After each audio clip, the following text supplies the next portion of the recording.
తత్వము యొక్క మూర్తిమంతము. ఆయన క్రీస్తు దేవుని తండ్రి మహిమ యొక్క తేజస్సును ఆయన తత్వము యొక్క మూర్తిమంతమునయ్యుండి. హెబ్రీ 1:3-4. క్రీస్తు తండ్రి యొక్క మూర్తిమంతమునయ్యుండెను.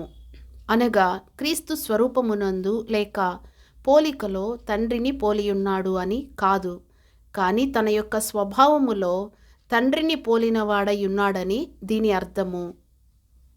క్రీస్తు ఈ భూమి మీద ఉన్నప్పుడు సాక్షాత్తుగా తండ్రి యొక్క పరిపూర్ణమైన స్వభావమునే మనకు వెల్లడి చేసిరి.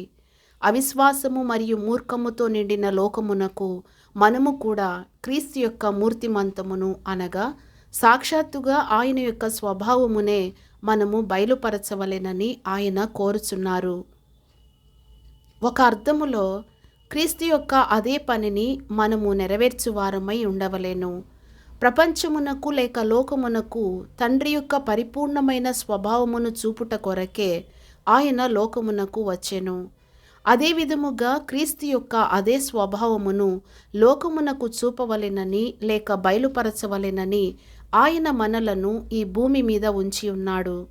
మనము ఆ విధముగా చేసిన యెడల మనము కూడా ఆయన యొక్క తేజస్సుగా మారుదుము.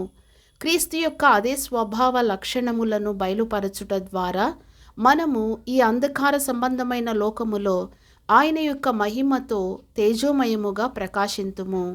ప్రభువా, తండ్రిని మాకు చూపించుము అని ఫిలిప్పు యేసును అడిగిన విధముగా ఈ లోకములో అనేకులు దేవుని జ్ఞానమును సంపాదించుకొనుటకు అక్కడక్కడ తిరుగులాడుచు ప్రయాసపడుచున్నారు.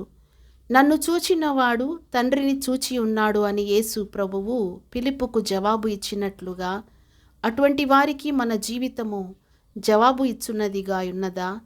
మన చుట్టూ ఉన్నవారికి అటువంటి క్రీస్తు పోలికలు మనము బయలుపరచుచున్నామా? ఒకసారి ఆలోచించు. God bless you.